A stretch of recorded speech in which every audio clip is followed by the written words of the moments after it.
Okay, accounting students. Balance sheet part 3. Pretty straightforward. First of all, little bit of history. The only thing that you really need to know here is that we have a professional organization, which we now call the Chartered Professional Accountants of Canada, the Canadian Chartered Professional Accountants. CPA is our designation. We have something called GAAP. See this word here? GAAP. It's coming on the next slide as well. Basically, that's the law. Generally accepted accounting principles. Those are like the accounting laws that we have to follow. All right. So if you are a Canadian company that's traded on the stock exchange, you have to actually follow this new one, IFRS. That's what we call it. International Financial Reporting Standards. Yes, you need to know these words. All right. So IFRS is like the new laws for companies that are on the stock market.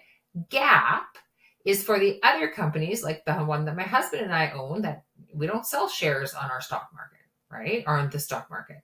So that's basically what you need to know here, is that you are going to be learning the law of accounting, right? That's basically all it is. We're going to go to the next page. So if I say to you, what is the GAAP? You're going to start talking to me about all these different accounting laws. What the GAAP stands for, Generally Accepted Accounting Principles. We now have IFRS and we have ASPE. ASPE is basically the ones like my husband and I, accounting standards for private, not public, private enterprises, right? Don't get caught up on this. This isn't that important. Basically, if I ask you a question as, are the laws the same for public and private companies? No, right? We actually have different accounting standards for different companies. Different levels of companies. That makes sense. All right. So let's talk about 3 basic principles we're going to talk about. First one, business entity concept. Long story short is you got to keep your personal life separate from your business.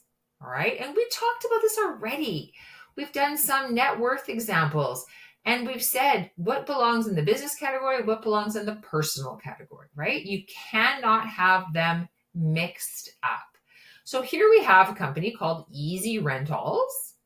And we always have a look. We got some assets, some receivables, some supplies, some liabilities. This all looks normal. Some accounts payable. Remember those words. We always use accounts receivable and accounts payable. Those are always the words we use.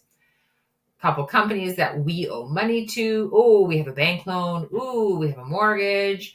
And then the owner of the company, J. Celeste Capital, is this capital section goes down here. This is normal. This looks like a regular old balance sheet, but we cannot tell by looking at this. Is he rich personally? Because the business is looking like it's in pretty good shape. Is he personally or she personally? Well, we don't know because we don't have information about their house or their car or their vacation. We only can look at this from the business point of view. Then we have another one, which we've hinted at a little bit here, called the cost principle, which basically means whatever you pay for it, you got to use that historical cost. You're going to hear me call it the historical cost principle. You're going to hear me call it the cost principle. You're going to have to you hear me say you have to record it at the price that you paid for it. And you might say, but Mrs. Mallinson, my house is worth so much more now. Yeah, GAAP doesn't care, right? It's very rare that we write an asset up or we write an asset down. We will learn something called depreciation in later chapters, but basically you have to record it at whatever you paid for it, all right?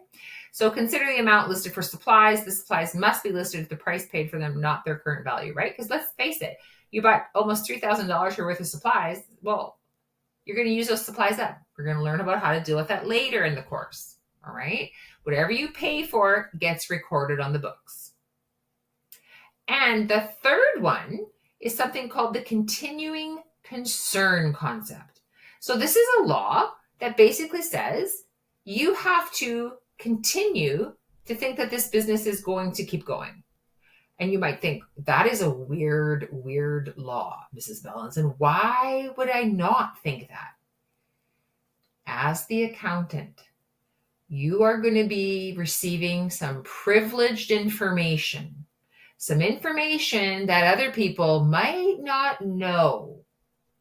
You cannot change the accounting practices because you pretty much know that this business is going to go under in the next 6 months or the next 60 days, right? There is a law in accounting that says you have to assume that this business is going on unless you know for a fact like they've sold or closed it, whatever the case may be. All right. So I know that's a little bit weird. We're going to practice these. Don't worry. But you have to always say to yourself, keep the business and the owner separate. Whatever I pay for it, I record it at. And I assume the business keeps going. All right, so those are the 3 basic principles. Now, the next part of this very short little lesson here is called doing a classified balance sheet. We've never done this before. Okay, we're going to do an example together here in a minute. Pretty straightforward. The only difference, I've already kind of pumped this into your brain.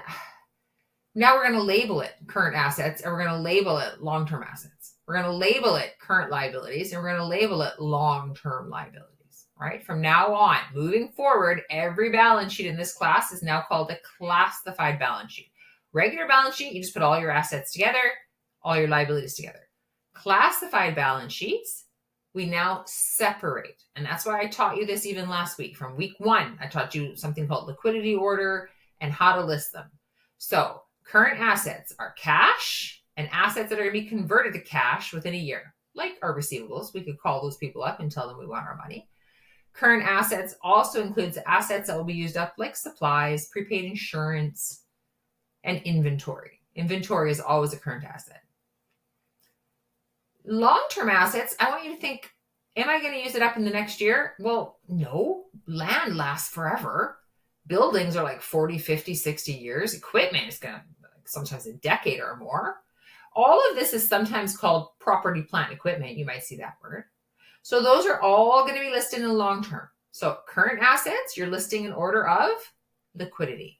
Long-term assets, you're listing in order of longest life first. So land, then building, then often trucks, equipment, whatever else you got. Same for current liabilities. Are we have to pay it within the next year? Yeah. Well, then it's current. We don't have to pay it in the next year, then it's long-term. Bank loans are often long-term as well. You kind of need to know, like, how long is the balance on that bank term. But most of the time, just assume they're long-term. So I'm going to open up Arnold's Landscaping and just do it really quickly. And then you're going to have time to do it. Remember, we're only doing A, B, and D. Not sure why that's written twice. That is interesting. Let's fix that while I'm in here. So everybody can be following along. This is not that hard to do. Pretty straightforward here. We are just going to finish. Look, I've already started this balance sheet for you. And we're just going to finish it together. First, I'm going to make a copy. Otherwise, I'm going to be doing it all on top of what you're seeing, and that's not going to work. So we know the rules of balance sheets. The name of the company always goes first.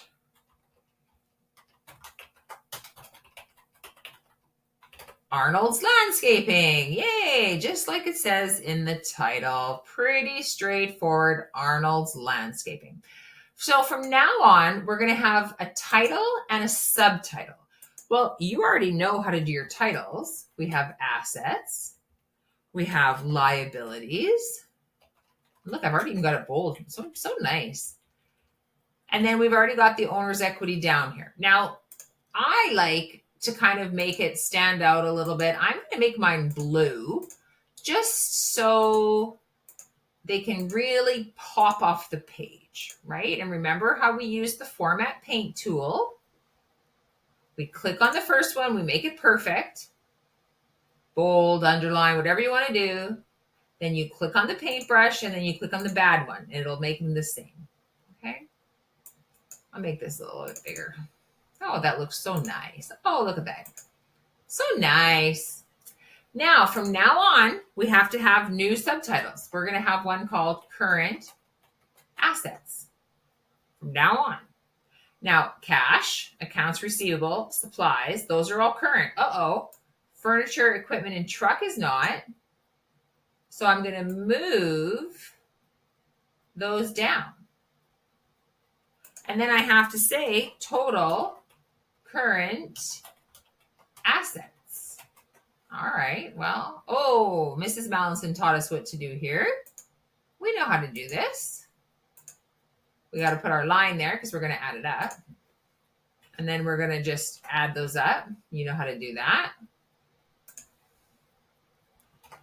Long-term assets always has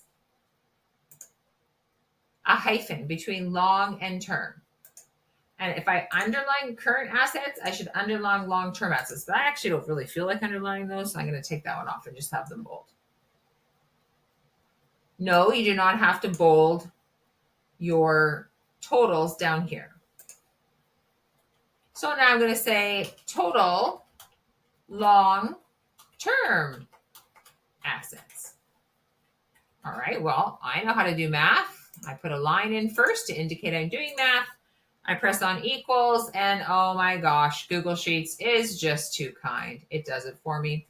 But now I have to add my total assets up. All right, easy peasy. Mrs. Mallinson taught us how to add two cells together. The first one plus the second one. Straightforward. Remember the rule about anytime there's a subtotal, you should have a dollar sign on that as well, right? And because I added short-term and long-term together, I actually should have a line there too, technically. And we also learned the whole rule about the double underline under the last one, under the total assets. Oh, doesn't that look lovely? Now we have to do the exact same thing on the liabilities. We have to say, current liabilities. Did I spell that wrong? It looks like I think I have one too many L in there. Oh, Mrs. Mallinson, you're not being a very good typer. Spell check it. There we go. We know how to do that. All right, current liabilities. Well, I told you all of these, all of your accounts receivable are current. Let's assume that the loan and the mortgage are long-term. Notice I don't type things over. I can just pick them up and drag them down. So I'm going to say total long-term liabilities. Yeah, we know the drill. Oh, it's still stuck on double. No problem. There's the single. You already know this. Oh, did I make it fat? That looks weird. There we go. And I'm going to add them up. Equals sum, because it didn't want to do it for me. So I know the long way, because sometimes Google Sheets doesn't do it. Then I have to write long-term liabilities. Total long-term liabilities. Oh, I still need my total liabilities. Okay, well, a couple of options I can do here. Sometimes it's nice to have a line between them. So I'm gonna actually move this down. I'm gonna move this down just because it'll look nicer. And then I'm just gonna move my total assets line down because remember how I told you I want these last two lines together, right? So then I'm gonna say total long-term liabilities, right? You're getting this. Oh, I already said that. Total long-term. I need total liabilities. Total liabilities. There we go. So just like I had total assets, I'm going to paint it the same because that's my number I really want to pop out, total liabilities. All right, I got to add these guys up.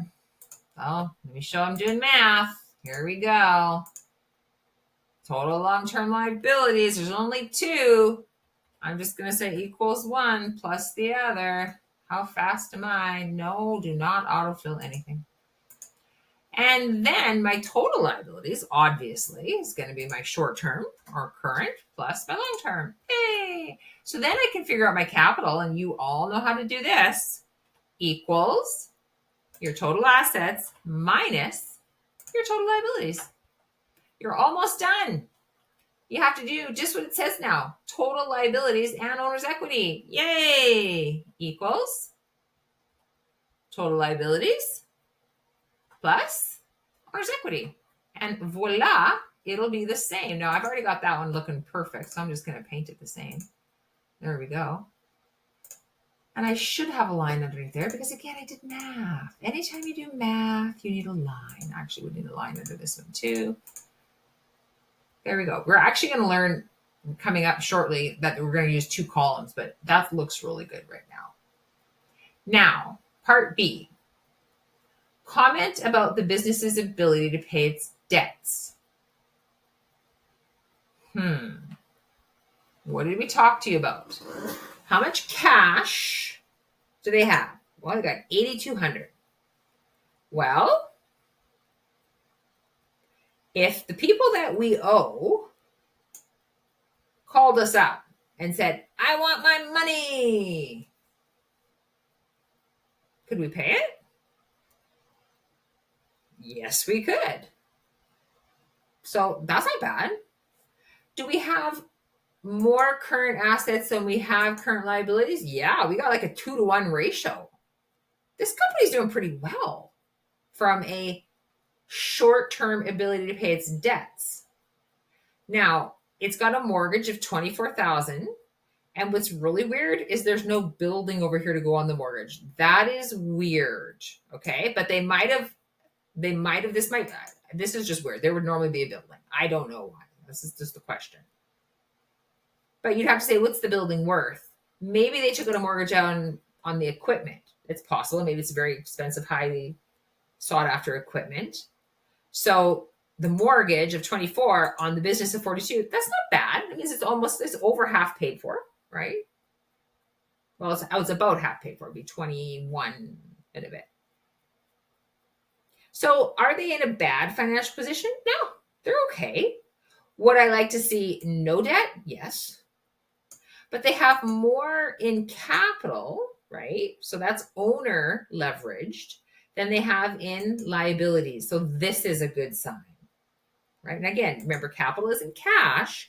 It's what the business has retained and kept in the business year after year. So we want a capital or comment on the business. In the short run, they are doing pretty well. They can pay their current liabilities from their current assets, no problem. In the long run, they're okay. More owner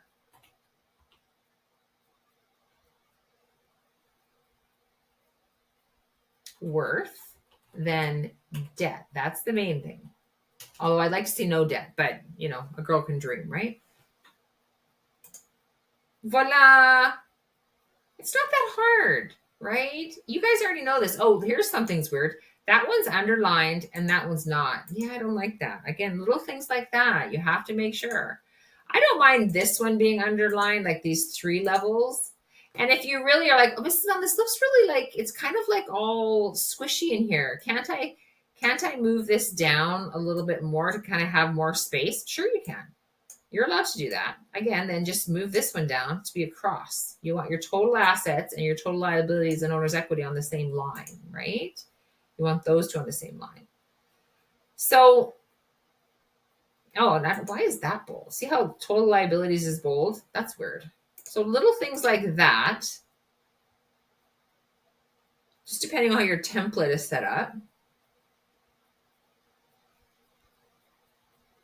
Okay. So you're going to work on that. You're going to do that today. Then you're going to do this one. It's so easy, central paving. You just have to put these amounts, business or personal.